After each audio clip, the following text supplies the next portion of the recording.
Thank you for downloading this Brum Radio podcast. For more podcasts, visit brumradio.com.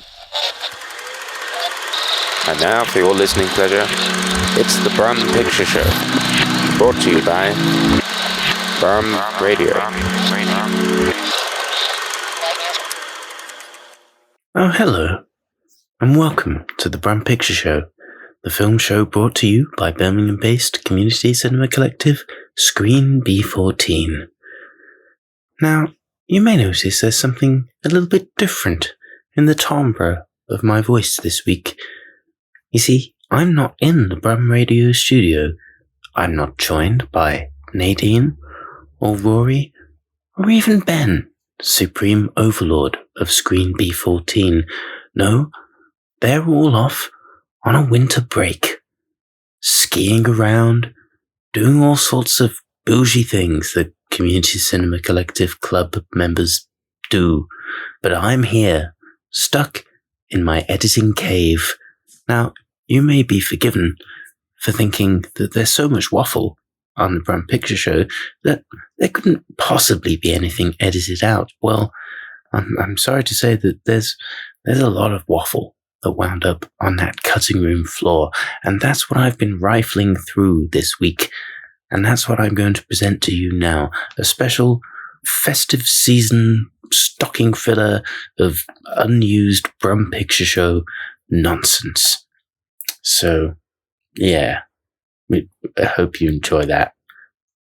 So first of all, it's the news section, and I'm going to play for you now some unused snippets of news just considered too fascinating for broadcast at the time. But now, as a Christmas treat, you get to listen to them.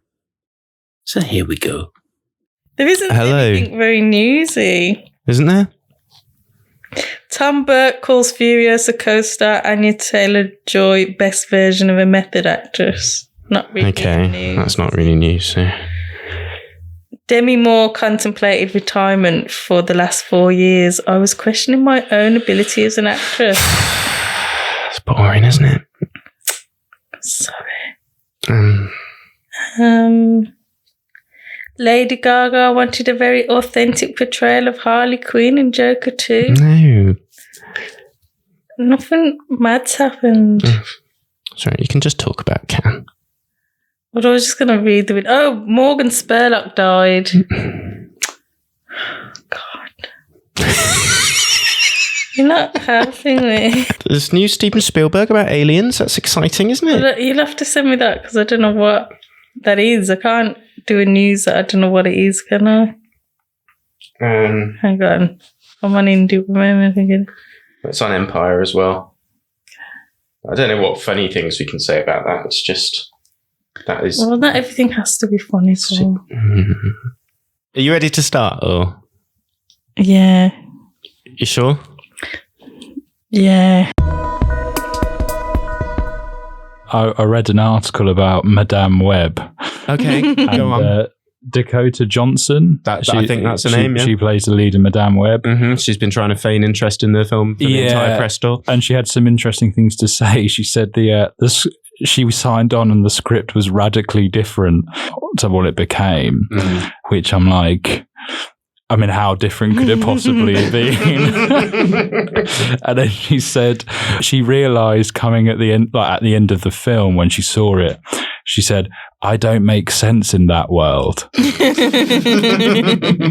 The world of superheroes in which nothing makes sense. I just quite liked that. I enjoyed that. That was my quotes of the week there. Well, that's nice. Have you seen Madame Web? No, nor I. No. That's a shame. The article says we reported recently that Winnie the Pooh Blood and Honey 3 was also in the works. So we've got ourselves a sort of Marvel-esque saga going. Cinematic universe. Yeah. That's just insane. Actual Winnie the Pooh will be a distant memory. This will be the only Winnie the Pooh that this generation remembers. Oh, what horrifying thought! It's awful. This is the legacy.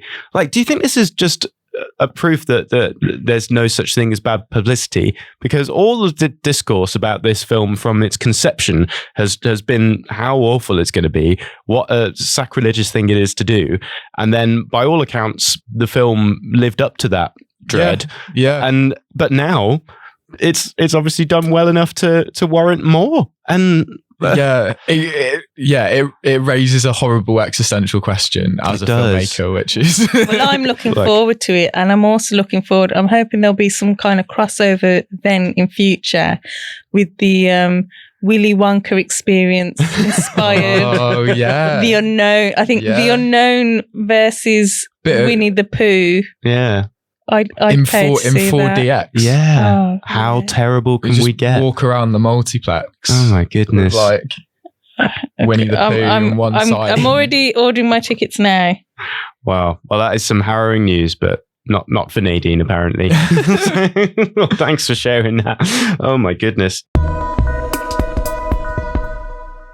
Yeah, you might like this one, Nadine, or you might not. Dave Filoni, who is the chief creative officer at Lucasfilm, has weighed up the possibility of an R-rated Star Wars. Ooh. And says it has to be really well done.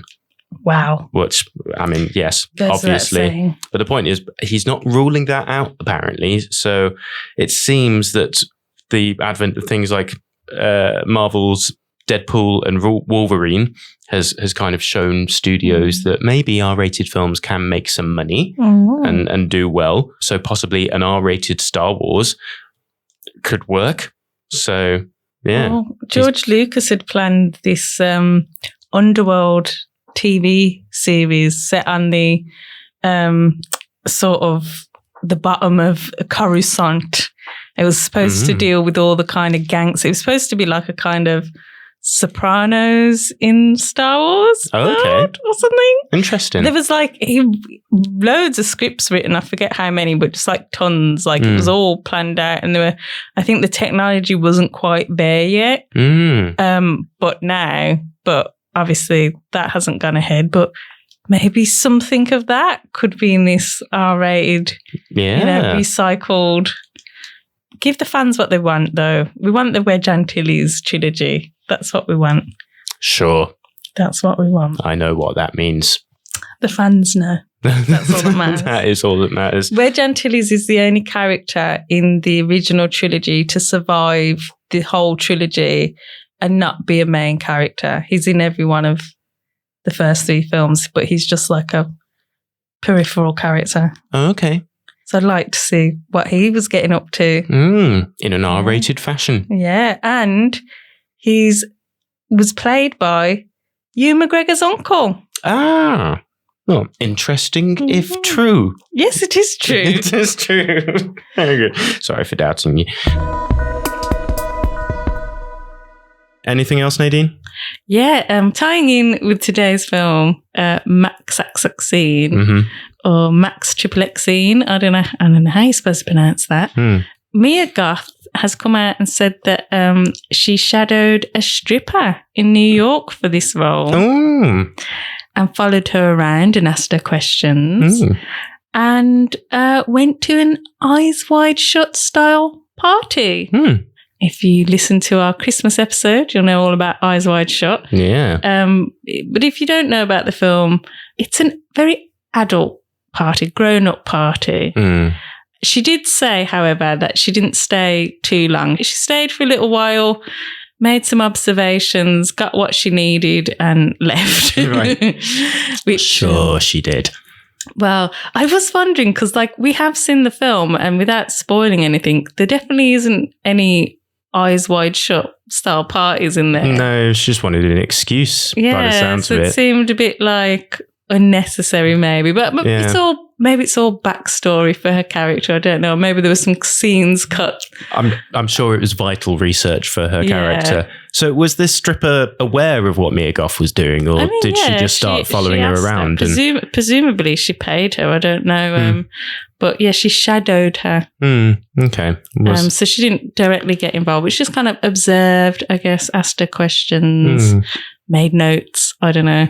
Well, that sounds like a fun day. Yeah. I mean, why not? Why not? if anyone wants to shadow me on Brum Radio and pay me, Yeah. if you're thinking of starring as a washed-up writer-director who volunteers at a radio station, I'm up for it. Just, put that money in my bank account, please. I wouldn't mind shadowing Mia Goth, shadowing a stripper. Well, that's some interesting news there, Nadine. Yeah. Well, I did shadow a stand-up comedian myself for something that I wrote. Yes, he was on the telly recently. I know, but I'm playing ignorant on behalf of the listener. So I shadowed a stand-up comedian, Eric Rushton. I say I shadowed him. I just kind of followed him around for a bit. But I interviewed him and I just made notes, and because I was writing a short film about a stand-up comedian, I spoke to all the comedians as well. But he was really nice and really helpful. And I didn't pay him anything. So, well, to be fair, I did go to a few of his gigs and I did pay for those. So there you go. I guess he got something out of me. Exactly. Very good. Shout out to Eric. I'm sure he doesn't listen to this show. I'm sure he doesn't. He was on telly recently, so it's too big for us now. Yeah, well done. Well done, Eric. Oh, and in other sequel news, very quickly, Happy Gilmore 2. Oh, yeah. It was with Adam Sandler? Yes, with Adam Sandler. He is reprising his role. So that's happening. How do you feel about that? Yeah, I mean, I genuinely have no emotion towards that. Really? You don't have a soft spot for Happy Gilmore? No, I'm neither happy nor sad. Oh. That was just sort of a collection of words coming together. Oh, wow. Yeah, Okay. I don't know, man. Like, is that a big one for you? For me, yeah, from my childhood. Yeah. There's a tear forming in my eye now. But no. I mean, Adam Sandler, I get it. He's a lot of his films are rubbish. Yeah. In fact, most of his films are rubbish. But Happy Gilmore is one of those ones that just really stuck with me as a great one, and I was very fond of it as a youth. So I don't know. I mean, the sequel's going to be rubbish. Well, that's exciting though. It could be. It could be. I like Adam Sandler, man. He's got range. Well, yeah, and I love it when he decides to act. Yes. So yeah. I mean, I doubt he'll be doing much of that in Happy Gilmore 2, but he is also apparently going to be starring in an untitled Noah Baumbach movie. Okay, and he's also going to be starring in a new Josh Safdie movie. So remember, Uncut Gems. Yeah. Brilliant in that. So yeah, that could be great. He's got some bangers then. They're coming. That's good. Yeah. Grown Ups 5? Grown Ups 5.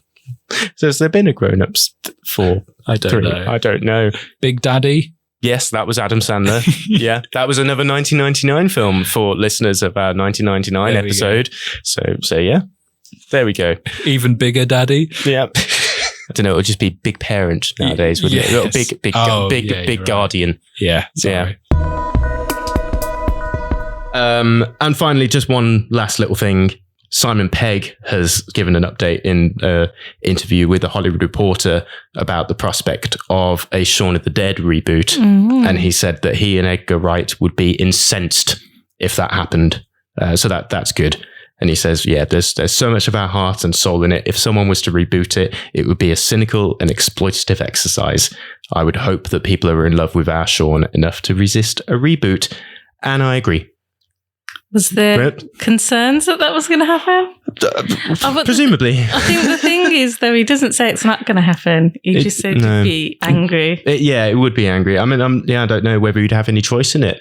He did write it, but he did, but who knows with that kind of thing. It's like, remember Armando Iannucci talking about I'm incensed that I've been given this giant check to reboot this IP that I own. Yeah, outrageous. But it does happen. Remember, we went to see Armando Iannucci being interviewed by Richard Herring, and he was talking about how there was a Thick of It American version that he had no knowledge of whatsoever until it was already in motion. He was just one day told. It was like, by the way, that's happening. And he was like, oh, do you not think I should have been involved in that? No. So there you go. So will that do? Yes, Paul. That'll do. And now, some nonsense. Previous listeners to the show will be aware of the ongoing celebrity dog name saga. Woof, woof. which started with Bark Ruffalo, and then it just spiraled out of control. And then we tried to start a war between our listener Skip and Havana, our 13-year-old listener, and she was mortified to be put in this situation. So I think an apology. Yeah, so Havana, this is going to mortify her even more by apologising to her. But yeah, Havana neglected to send us any more suggestions in her mortification. But my mother did send in one. Oh, and wow. I don't understand how we missed this one. That is Jack Russell Crowe. Yeah. Nice. Yeah. Nice. So that's good. And then where is this? Hang on. I feel like you could use that for any of the Russells. There's so many Russells, isn't there? But how many film Russells are there? True. Jack Russell T Davies. Yeah. He's TV, isn't he, mostly? Yeah. Russell Brand has been in films, so Jack Russell Brand. But I think these days Crowe's probably the safer bet. Yeah, exactly. So, how Russell Crowe has gone up in the world from those days of beating up producers at award ceremonies, and now he's a respectable fellow. It's only a matter of time. Yeah. So Skip, despite Havana not sending anything else in, has decided to broaden this dog pun thing, and it is getting out of control now. So he's decided to broaden the topic to just film titles that are related to dogs, and not just people in films. So you always do this segment with bated breath. I do, because you caused this. I started this, I know, didn't I? I don't know what I've done. I'm my own worst enemy. I really am. So anyway, the Skip has come up with a Scanner Barkley. What's the original film? A Scanner Darkly, the Richard Linklater adaptation of the Philip K. Dick novel, to tie in with our literary theme this week. I think keep going. Yeah, so that's something. K9 Days? No. Oh my. Donnie Barco. Oh, I like that That's one. good. Yeah. That works. Should have started on that one. Yeah. I'm just saying them in the order that I've been given them. Where Beagles Dare. Yeah. That's cracked me up, obviously. Mastiff and Commander. Oh. Yeah. And Pup Fiction. Yeah. Which I've actually got a mug at home that says Pup Fiction. So not original. Not original. Well, it's original to Skip's brain, but not in Has he seen the culture. mug though? He may have subconsciously. I mean, he has been to my house. I bet he's seen that mug, filed that away, and think I'll claim that as my own one day. But exactly. I also had a Reservoir Cats mug, but that broke.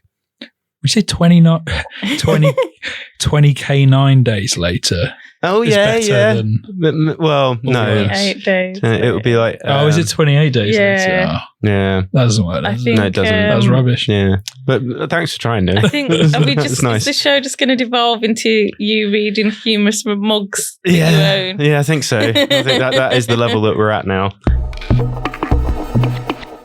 Well, long-time listeners may remember that we had a lot of fun with dog celebrity pun mashup names. Yes.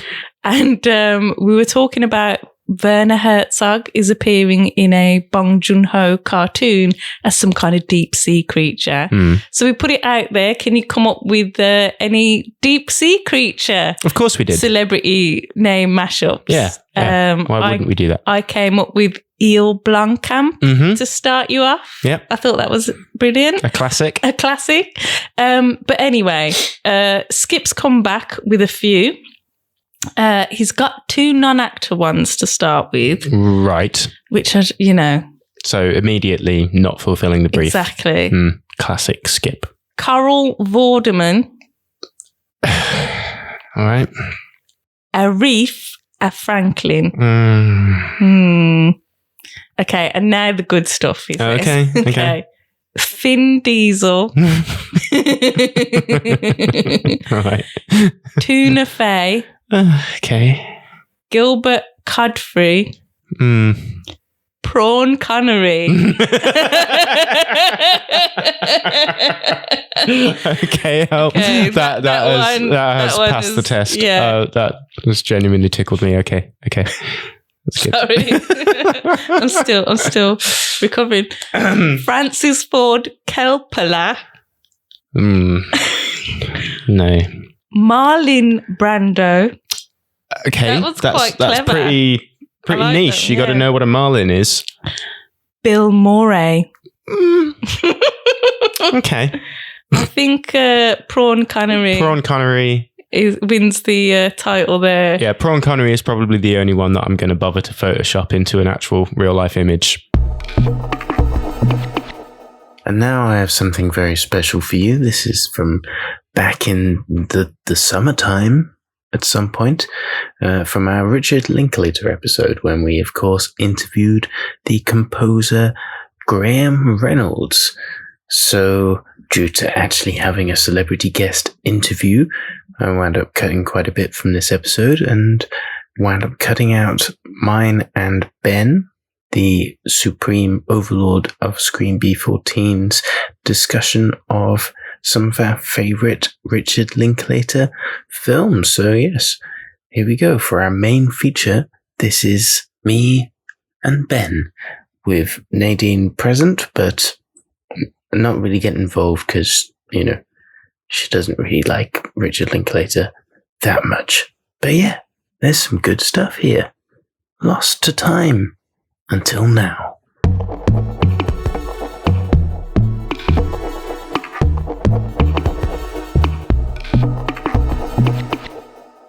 I think possibly my favorite is actually A Scanner Darkly, because it is so out there in terms of his filmography, in that it's a sci-fi film and it's from a Philip K. Dick story, yet at the same time it manages still to be very Richard Linklater. So it takes place in a world where the war on drugs has been lost and 20% of the population are addicts, and there's a deadly drug called Substance D which is rife in society, and the government have used it as an excuse to up surveillance and reduce liberty in the name of security.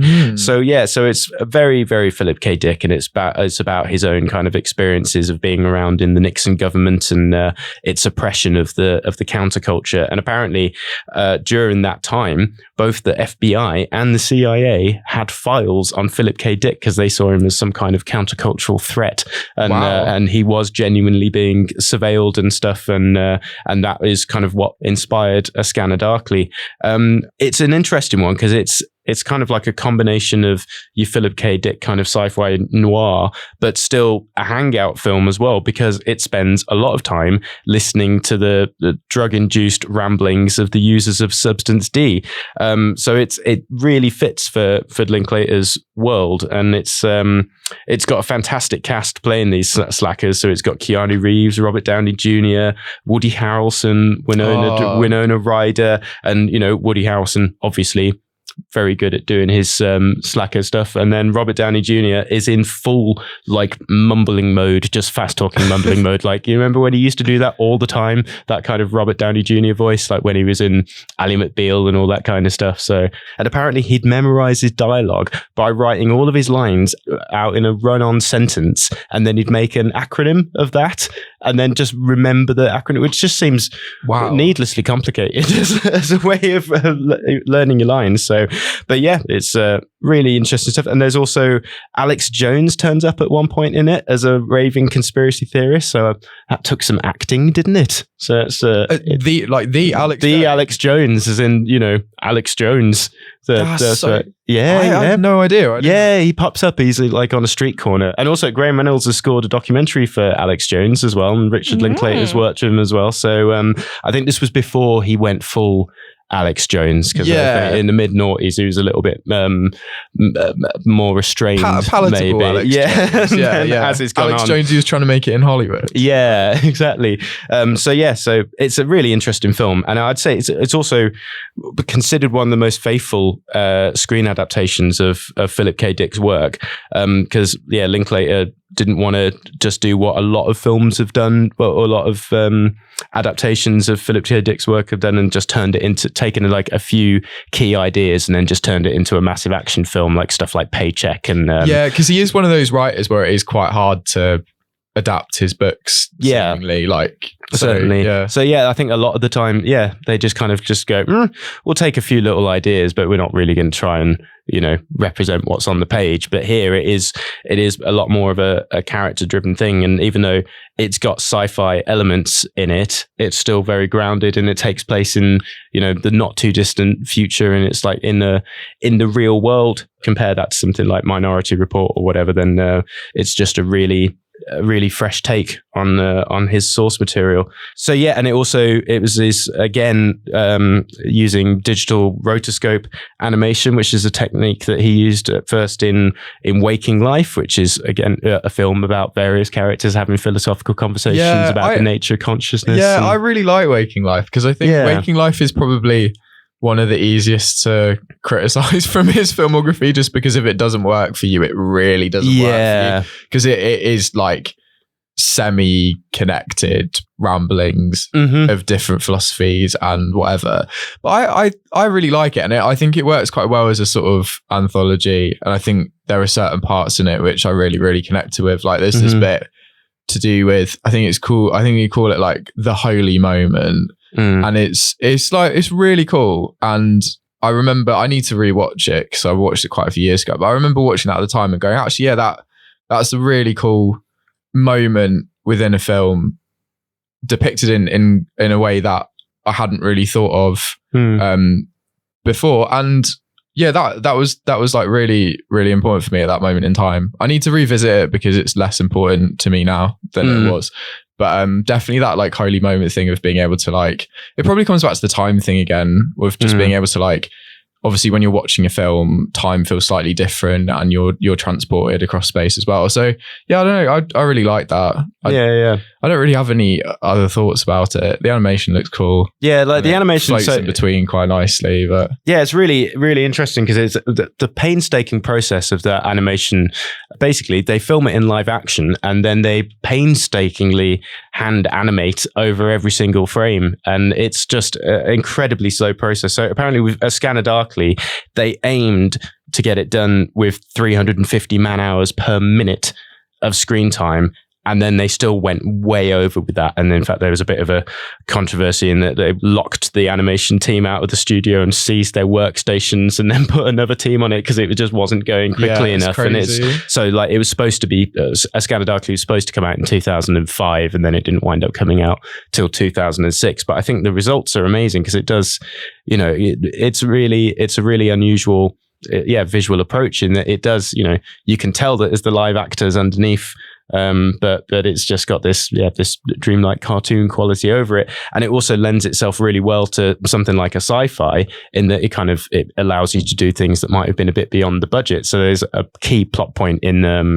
A Scanner Darkly, because basically it's about these undercover drug enforcement agents, and they wear something called a scrambler suit. So their face and their whole body is just like constantly shifting, and it's that would have been something quite difficult to do outside of animation. It's and it just kind of helps add to this kind of like heightened atmosphere for everything. It's just such a inventive way to approach that source material, and then of course you can intersperse it with all your psychedelic imagery. So there's a lot of it that kind of reminds me of Naked Lunch, actually, with the the crawling bugs and stuff. And then there's at one point Robert Downey Jr. just turns into a giant beetle, and that kind of stuff. It's just great. So it's certainly, I'd say A Scanner Darkly is certainly the one that sticks out the most in his filmography, but it is still essentially a Linklater film in that it is very much focused on just its characters talking about various themes and conspiratorial things, and just generally we know you like a conspiracy, Paul. You're a radio host. That's right. Part of the DNA, isn't it? That's right. I like to conspire. So I do. So I'd definitely check that one out if you haven't seen it. And Ben, what would you say is your Linklater pick that you'd like to tell people about? So my like favorite of his is Before Sunset, the second one. obviously I don't think it works without the first one. So it's always like a really hard one to say, oh, it's my favorite of the trilogy, because like the film is perfect because it builds on the first one. So that's my like favorite. I'm going to talk about Apollo 10.5. Nice. A space age childhood. Yeah. Because I think it was kind of overlooked because it was released onto Netflix, and I remember seeing it and just thinking, I don't know, I just you know when you see a film on Netflix and you're like, I'm not sure why that's been made, and then I watched it and I really liked it. It's basically the story of the moon landing. It's like a semi documentary, semi fictional. You've got the animation in the same way that you've got in Waking Life and A Scanner Darkly, and basically NASA are building the Apollo rocket, and they build the cockpit too small, so they can't get an adult astronaut in. So they have to then go into a school in Texas to get a kid to fly the rocket because they can't afford to like rebuild the rocket bigger, which I just think is like such a brilliant premise. And it is silly, but I just thought that completely hooked me straight away because it was such a beautiful mishap to bring the kind of childhood sort of wonder of looking at the stars and growing up in a place like Texas and having the kind of like NASA space missions happening on your doorstep. I thought it was such a great like weaving of the childhood wonder of being around that sort of thing in the 60s. And then like obviously through into the 70s, but then also having some of the social history of like, what was it like to grow up in Texas at that time? What was it like watching, you know, a rocket taking off on a TV that had only also come in, you know, a couple of decades beforehand. It seemed like such a crazy moment. And again, it's such a personal story to Richard Linklater as well, which I think is where he's at his best, when he can bring his own personal experiences into stuff. I think that's always been where he's been his best at his filmmaking. And yeah, I just think it's a really beautiful combination, that sort of stuff. I completely understand why people wouldn't like it, but yeah, I was a huge fan of it. I think it scratches my historian itch again, which I'm always happy to do. I'm a big documentary fan, and it gets enough of the sci-fi stuff in, the kind of, don't know, like Star Wars-y, you know, you just want to sit out in a field, watch the stars and imagine that there's something crazy happening up there. Yeah. So yeah, thanks, Rick, for making that film. If I was producing it, I'd have probably told you not to do it. I'm glad I'm not producing it. You did do it, and it was really good. Yeah, so, don't ever become a producer, Ben. This is a very special winter break episode of the Brum Picture Show, where I am presenting to you things that were just considered too good to release at the time. And now, some reviews that never made the edit. But in hindsight, they really should have, because a lot of them we wind up talking about in our end of year 2024 episode, which you'll have just had. So yes, here you go. Here's some further deleted scenes from the Brum Picture Show. I'm going to talk a little bit about Godzilla multiplied by Kong, the new empire. Okay. Which is the latest edition in the Monsterverse, which launched with Gareth Edwards' Godzilla, which for my money took itself far too seriously and severely underused Bryan Cranston, leaving us spending far too much time with tedious human characters that you just can't wait for them to get eaten. But I thought by the time they got to Godzilla vs. Kong, directed by Adam Wingard, who's director of the excellent You're Next and The Guest, I thought it just kind of figured out what it was doing at this point, and it's just silly, absurd, enjoyable fun. And if you want to see some big monsters doing some big monster stuff, then this is for you. So yeah, this is about Godzilla and Kong teaming up to fight some other big apes that aren't very nice.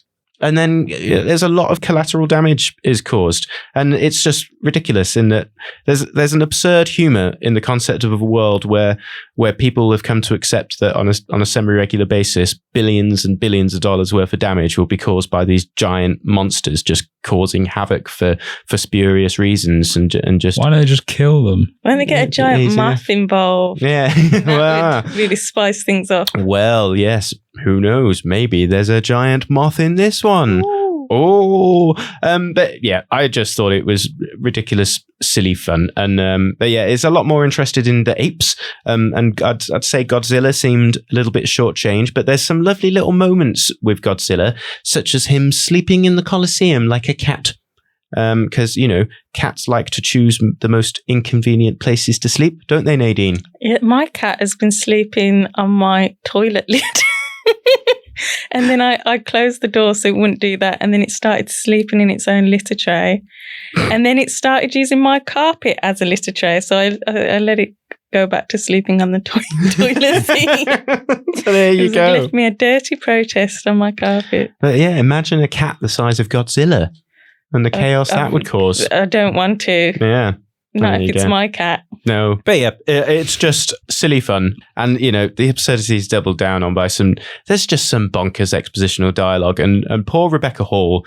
I love her. Yeah, her main job in this film is to deliver these expositional lines, and it reminds me of Harrison Ford saying to George Lucas, "You can write this, but you sure can't say it." And yeah, there's a lot of that in this film. I imagine her paycheck would probably help, though. Yes, exactly. Because she probably did. Yeah, she probably didn't have to saw it turn as up that long. A nice challenge. Yeah, exactly. But yeah, it was very good fun. I mean, Godzilla -1 is probably objectively a better film. And I must say, I felt that some of the VFX in Godzilla -1 was better than in this. But, You it's wait still- ages for one Godzilla film and then two come at the same time. Same with Nuns. yeah, exactly. What's going on? What will be next? Don't know. Also, very quickly, I went to see Something in the Water, which is a new shark film. That was very disappointing too. So yeah, but this was unfortunately another film that I can't really review properly because it was marred by a couple near me talking throughout the film. Do you think you might be extra sensitive to noise? Yes, well, if anyone's talking at any volume in the cinema, I get incredibly angry, and then I find it very hard to focus. And these people, they just didn't listen to my increasingly irate pleas to shut up. So yeah, I don't know whether it was the film or the couple that I was more annoyed by, but yeah, I didn't enjoy it because it was, I don't know, it was one of those ones that, again, because it's a shark film, right? You can't really do that very seriously, because the thing is with sharks is that they're very quick at killing people. Like, and also, they get a bad rap because sharks are okay. This is why I don't like shark films, because I was telling you about Jaws. Yeah. I mean, the shark's the villain in that. Mm-hmm. He was just hungry. I know. He's living in the sea. Yeah. That's his home. Yeah. What are these humans? What was the mayor doing, letting people swim? He knew. He knew. The mayor knew there was a shark around, and he let people go swimming. No. And I think, he's the real villain of that story. Yeah. Why is that the shark's fault? And unfortunately, films like this have also meant that a lot of peaceful sharks that are just swimming around in the sea get picked on because people think they're like Bruce. Yeah. The shark in Jaws. In fact, the writer of Jaws has said he regrets giving sharks a bad reputation. Although, having said that, and I didn't mention this in the movie news because it's sad, but there was an actor from Pirates of the Caribbean who was just killed by a shark. Recently? Yeah, like yesterday. Oh my God. So maybe sharks can be dangerous, right? Try to avoid sharks. Try to avoid them. But leave them alone, basically. Yeah. But anyway, but the point is, it's difficult to do a shark film because the actual act of a shark eating someone, that's quite quick. So what you're left with is you've got to get to a scenario wherein people are in the water and they can't leave the water, but they're also managing to survive more than 5 minutes. So it's just it's hard you wind to up drag that out. You wind up with a film of people floating around in water for ages where nothing really happens, and you're wondering, why is the shark not eating them right now? And then the shark turns up and then bites their leg. Yeah. So basically, it follows a wedding party. and they go out to a deserted island, as part of the pre-wedding activities, and there's all sorts of emotional stuff going on, blah blah blah. And there's, in fact, you'll hate it, Nadine, because they spend most of the film building up the relationships between the characters and all the interpersonal drama before they get to the shark. And then, I mean, come on, if you're going to watch a shark film. You want to see a shark eat some people. Yeah, that's the thing. And this film was trying to be it really took the emotional stuff seriously, because there's this really kind of, they're trying to do a serious story about homophobia and all that kind of stuff. And they're really trying to go for it with the emotional beats. But at the end of the day, it's a shark film in which at some point someone punches a shark in the face. And it's quite hard to kind of marry those tones up together. So it's nowhere near silly enough for me. And nor is it emotionally engaging enough, because I just found most of the characters really annoying, and I hoped they got eaten earlier, to be honest. I think that's the problem with horror films and that idea of building up the characters, because you're going to kill a lot of them off. Yeah. So you don't want them to be likable enough that the audience is going to be deeply upset when they're killed. But you also want them to hang around with them long enough to connect with them and care about them. Yeah. So it's a real hard balancing act, I think. That's why I say just get in there early and kill somebody off. Yeah. Hit the ground running. Exactly. Well, yeah.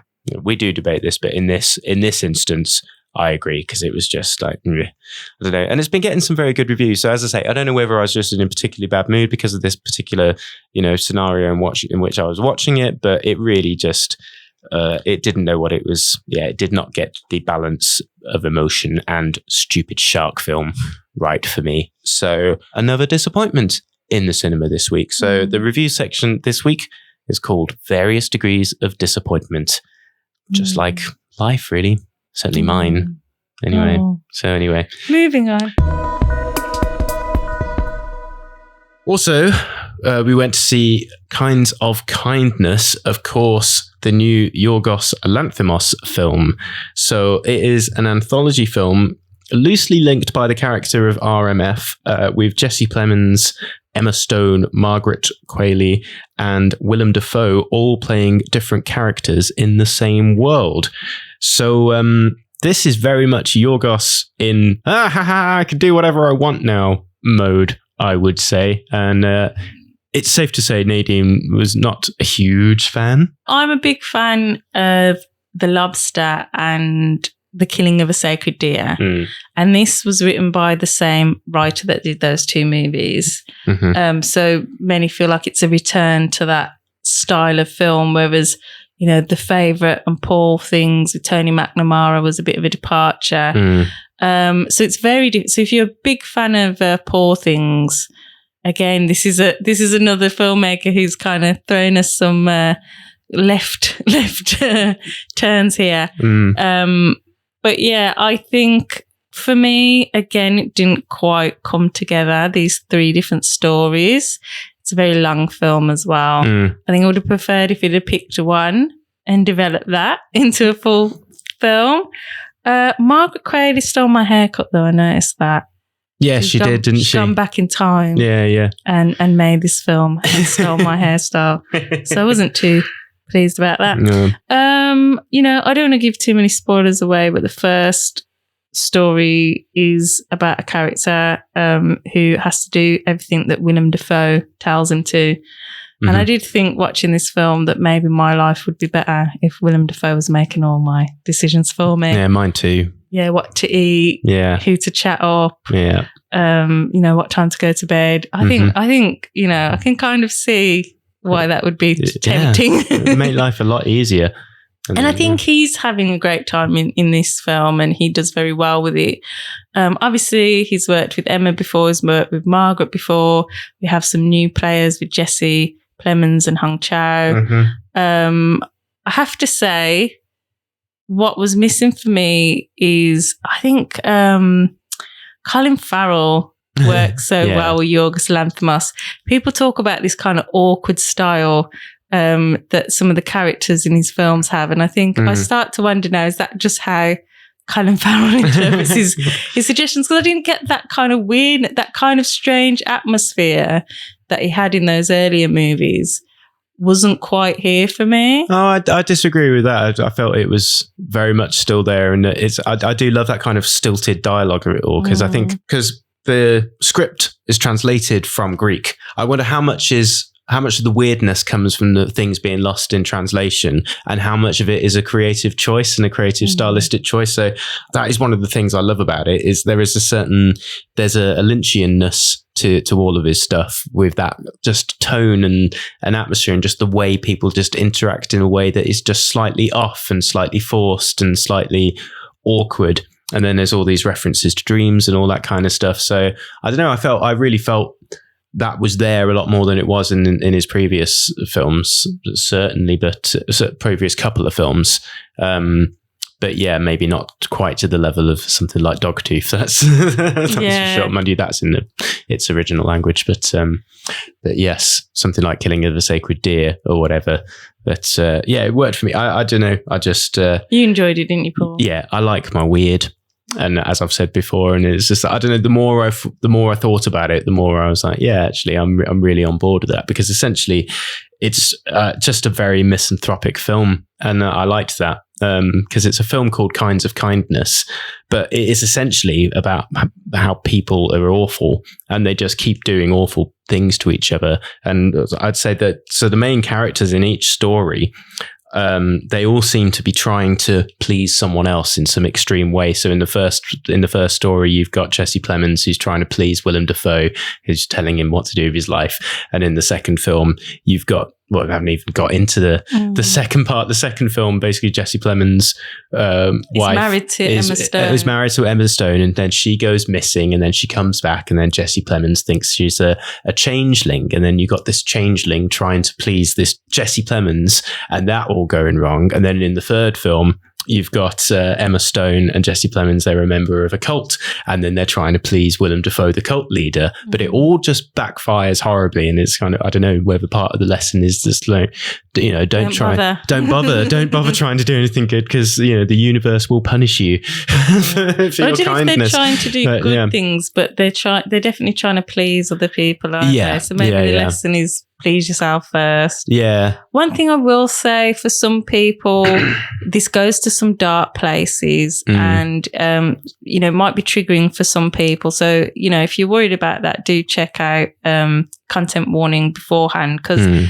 while it is a comedy, it's very much a dark comedy. Very much. And at times, I think, and I have a dark sense of humour, but I think at times for me, it maybe went a bit too far, and ceased to be funny, and didn't recover from it.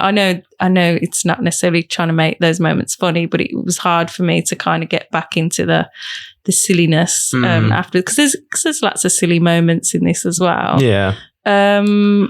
I like the way it looked. I think it's very, if you're, you know, very open to weird films, abstract, you know, more absurd, shall we say, type films. But it is long. There's 3 stories. 2 of them I found quite boring. The middle one, and everyone has their own favourite chapters, I guess. But I found the middle one quite funny, even though in many ways a lot of it didn't make sense to me. But especially, and this isn't a huge spoiler, but especially the closing credit, because each section has its own credit. Yeah.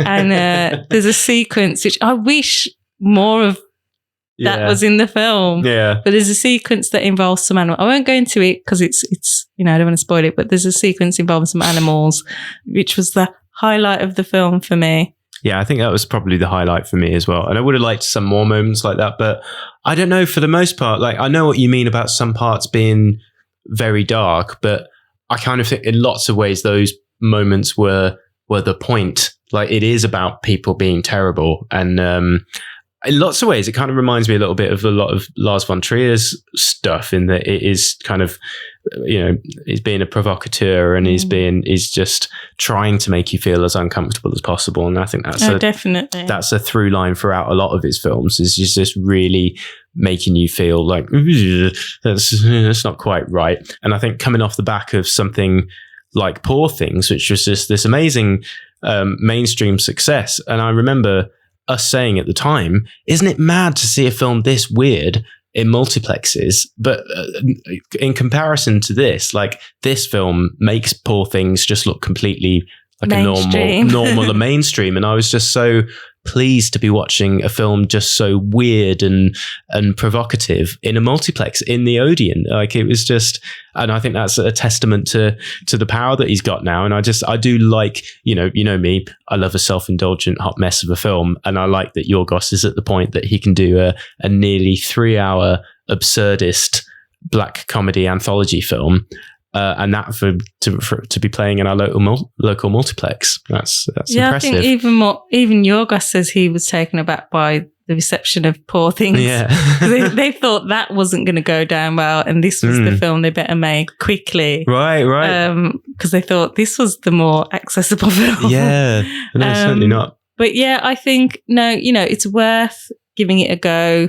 But if you're coming into this, again, like we said with Ty West and Pearl and Maxine being so different, if you're coming to this after watching Poor Things, you may love it, but you may find it's a very different beast altogether. And I think one thing that probably puts me off is Killing of a Sacred Deer had a really great through line, and I felt like it had, I think it had a great plot structure and you kind of knew where it was going. Whereas this, at times, to me, I think felt so random that maybe I don't know, it was just like, what's going to happen next? Yeah. Oh, I love that kind of thing. If you love that kind of thing, yeah. And like you say, if you're into your kind of darker films like your Lars von Trier and perhaps your darker Lynch films and things like that, I think there'll definitely be something here for you. But it's definitely not a mainstream film. No, but if you like dark comedy, then dark absurdist, this is for you. But yeah. It was great. Anthology films. But it is long. And there was a man behind us who audibly fell asleep in the screening that we were at. I don't think he'd woken up before the end of the credits, actually. So, yeah, it was a little too long for me. Yeah. And I have to say, there's a lot of people who've spoken about this film and like the philosophy of it and other things. And maybe I'm just not smart enough for it, because I think it was at times just a bit like, it was at times a bit confusing, but not in a fun way. Just in a kind of like, huh? Yeah. What's the point of that? But maybe I'm just not smart enough for Yorgos. Yeah. I think, it's best not to try to understand things sometimes. Maybe that's my problem. Always trying to understand things. Well, there you go. Very different, somewhat differing opinions on Kinds of Kindness there. I'd say 5 stars, go watch it. Nadine would say 3 stars. Yeah. If you can be bothered. Yeah, there you go. But like you said, even though these aren't my favourite films, go and watch them. It's great. We've been moaning about superhero films. Now we've got, horror. We've got absurdist, European art house films. And we've got, Ty West playing with every genre he can squeeze into a A24 Mia Goth vehicle. Yeah, there we go. And you also went to see The Quiet Place. Day one. Yeah, I did. That was disappointing. I mean, to be honest, I wasn't expecting too much because I didn't particularly like the sequel. Quiet Place Part 2. The inventively named. And even the first one, I think, is kind of somewhat overrated in that, a lot of it just doesn't make any sense. And there's just some bits where you're just like, okay. Some expositionary points where you're just like, okay, that is some lazy writing right there. There's one bit where it kind of pans across the room and it's like, they hunt by sound has just been written. So this takes place, this is a prequel to the original 2 films, and it takes place, basically it's supposed to be an origin story, as in it's on day 1 of this invasion of these monsters that come down in the Quiet Place. And to be honest, I would have preferred it if it was more about them just actually discovering what the monsters are, because I love, in apocalyptic films, I love all the stuff with just newspaper, with newsreels and that kind of stuff. And I love it when they explore how information disseminates in a time of crisis, and just like little bits of misinformation. It was like, oh, we've heard this, we've heard there's something going over here. But this one, all the stuff that I expected to see from it being an origin story isn't really there. It's just another film about some characters dealing with these monsters that come down. And yeah, I was disappointed by that, because basically, the film starts, the monsters come, and then within a few minutes, you've got helicopters flying over and going, they hunt by sound, everyone, just bear that in mind. And when you think about it, don't most things hunt by sound? I mean, they hunt by other senses as well, but you've got to be quiet to hide from most predators, to be honest. But yeah, so again, this is just kind of another small story following a couple of characters and the way they're navigating through this apocalyptic landscape. So it stars Lupita Nyong'o as a terminally ill woman who tries to survive the apocalypse with her cat, Frodo. Now, Frodo, he is the star of the show, and he's the best thing about this film, but in lots of ways, he's almost the worst thing about this film, because this cat looks almost exactly like my cat, Flea. So, of course, I, as a cat owner, am constantly wondering, what's the cat doing? Where's the cat at this moment in time? Is the cat safe? Is the cat safe? Yeah, exactly. Because at some points she's got the cat on the lead, but for most of the film, the cat is just kind of wandering off. And I personally spent the whole film just going, well, where's the cat now? The film seems to forget that the cat is the protagonist, and it kind of forgets to kind of keep us updated on what the cat's doing. So there's whole sections where I'm just like, well, yeah, all right, fine, but where's the cat? And yeah, I don't think that was really very successful in the end, because it's just, there's some stuff that happens where you're just like, well, that cat wouldn't survive that, or the cat wouldn't do that. And there's like this bit where they go underwater, and I was just like, cats don't know to hold their breath. They don't, that cat would drown. So yeah, most of it was me worrying about the cat. Which I get, but that's the thing. It felt to me like a very emotionally manipulative film, because as we've spoken about on many times before on this show, there's a whole thing in screenwriting to make your characters likable. What do? Save the cat. You save the cat. Save the cat. Exactly. You save the cat. So already they've got a cheap way of tugging on our heartstrings by having a cat involved. And then on top of that, you've got cancer. Now, I would like it can we stop putting cancer in films that aren't about cancer? Because it just makes you think about cancer. And that's just quite sad. And I don't know, I get there needs to be, cinema is an art form and it needs to explore such serious themes. But it does, to me, it seems quite an emotionally manipulative and cheap way to tug at people's heartstrings. It's just like, oh, let's put some cancer in there. It's just to get you to like the character. Yeah, exactly. And to feel sympathy. And it's just like, I don't know. It's just like, I want to go to the cinema to escape most of the time. I don't want to be thinking about cancer. And then when you've got it in films like this and Guardians of the Galaxy and stuff like that, it's like, can we just at least, if we've got to have an illness, just make it some mystery, movie, Hollywood illness. Just make cancer out of it, guys. So I felt very manipulated by this film. Cancer and cats, cheap. So not a fan. Not a fan. I mean, I'm a big fan of the cat. Like Frodo the cat, excellent performance. And apparently it is all proper cat acting. They refuse to use any CGI. So it's played by two different cats. Is there a palm cat? I hope so at the Cannes Film Festival. Maybe they'll have to invent it. Yeah, because he would deserve it, this cat. He does a great job. But yeah, and apparently, because obviously the whole point of The Quiet Place, you got to be quite quiet. So this cat is very this cat is very well behaved, and they do set up the fact that because he's a service cat, he's been trained to be quiet, and that's why he's not meowing all the time. But apparently in the original script, they did have more shots of him hissing and arching his back. But then it was explained to him that there's no way to make a cat do that without actually traumatizing the cat. And the director was like, well, I don't want to traumatize a cat, so we just won't have it in the film. So I appreciate that. But that also just shows cats really not as good actors as dogs. I have to say, I'm sorry, if my cat Mimo was in this situation, I'd be dead. Yeah, very quickly. Very He's quickly. so annoying. He just mews and mews and mews. And he'll come in and I'll be in the kitchen because he likes me to watch him eat. Yeah. And he'll just keep mewing at me. And I think what he's trying to say is are you going to stay and watch me eat? Can you please watch my back while I'm eating? There's predators, please. And he just and I'm like going, yeah, go on, eat your food then. Go on, eat.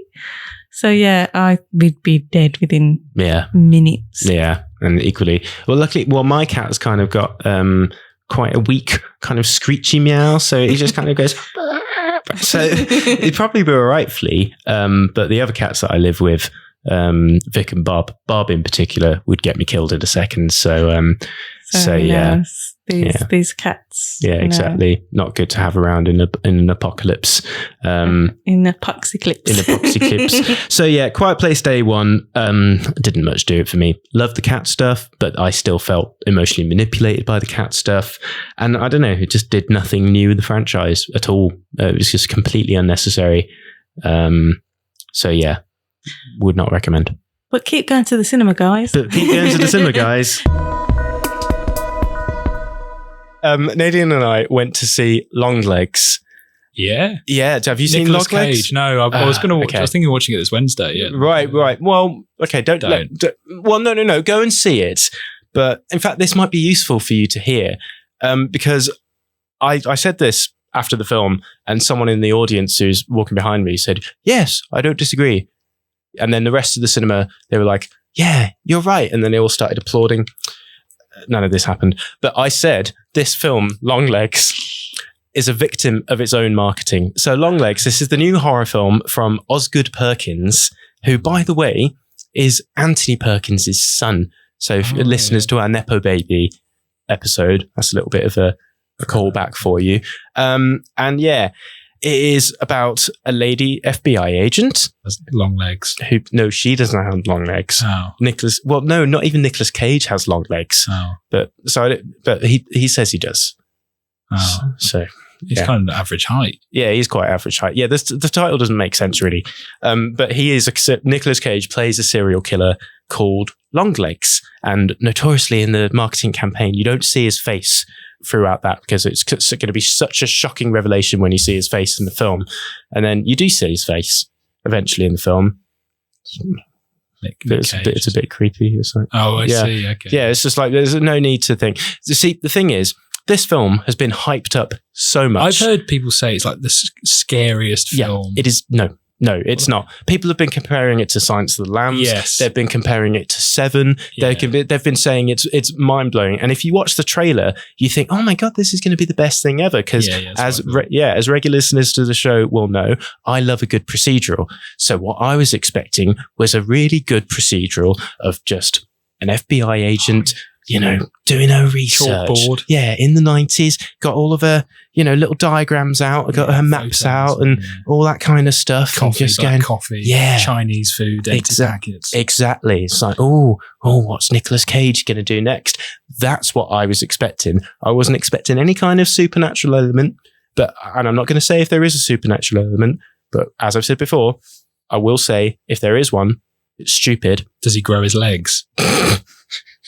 I'm not going to give that away, but I'd prefer that if the climax of the film had just been him just turning into Stretch Armstrong or something. Yeah. And but no, that doesn't happen. But yeah, unfortunately, the film is nowhere near as good as its marketing campaign at all. And I was so disappointed by it. It just seemed like it was taking all these little kind of moments of greatness. It was just like a series of really cool bits of imagery, the bits that you see in the trailer. But once it kind of gets going, I just had this kind of feeling. It's just like, oh no, this isn't very good, is it? And that was the disappointment as I realised. It's the hype. Yeah, exactly. Rotten Tomatoes, is that even a thing anymore? Everything's got 100% on Rotten Tomatoes. Yeah, I mean, I don't know, because they're trying to.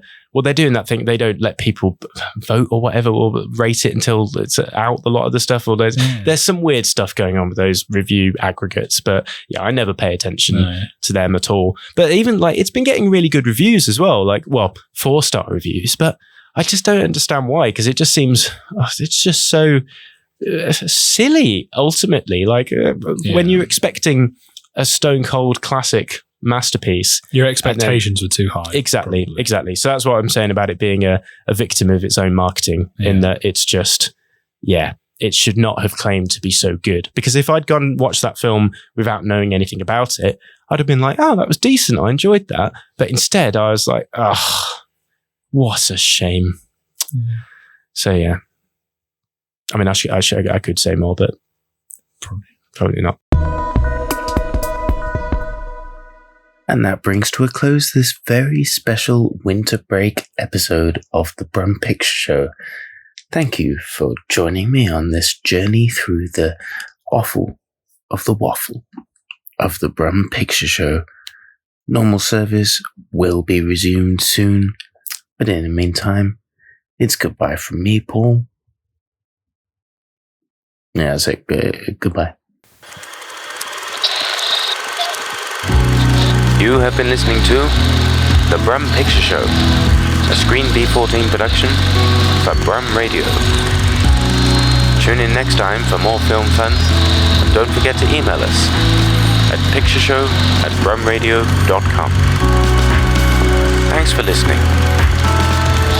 Goodbye.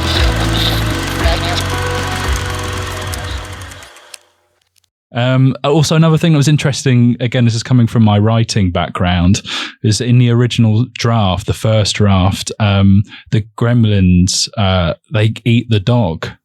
Whoa. Yeah, the cute, is it a Labrador, I think? That sounds like the opposite of Save the Cat, which is a screenwriting rule that if you want to make a character likable, you get them to save a cat like Ripley does in Alien. Right, yeah. Yeah, so what's the little cute one called? It begins with a Z. What? Z? The little cute? Yeah. The Mogwai. Yeah, the cute one. What, Gizmo? Gizmo, that's it. Yeah, God, that's good knowledge. He's not old enough, Paul. He's not in his 30s yet. This is Mogwai, Gizmo. These are all second nature to us. Yeah, I've got a little Gizmo at home. Is that I guess, yeah. Well, how old are you? I'm 33. Oh, okay, yeah. Yeah, you know. How old are you? 25. No, 26 now. Oh, my God. He doesn't even know how old he is. Oh, bless. But he's still seen the film, so. Yeah, at least. So there you go. Just not enough to know his name's Gizmo. Well, that is a Mogwai. I'm sorry. We're so glad that he's back. I can't even remember what my fact was. Gizmo eats the dog. Oh no! Gizmo ate the dog. What, when he's all cute? Yeah, because he's not even cute. That was I think a Spielberg decision to sort of keep him cute. Yeah, he was originally a gremlin. Right. Yes. I do vaguely remember that. And then he ate the dog. Instead, he gives birth to the evil gremlins and stays cute. Yeah, that's how it works, right? Yeah, they pop out his back. Yeah. But Gizmo stays Gizmo. But in the original version, he turned into one of the gremlins, right? Yeah. Okay, cool. And he ate a dog. My goodness. Yes. Thank you for listening to this Brum Radio podcast. Don't forget to subscribe and rate us on your podcast app.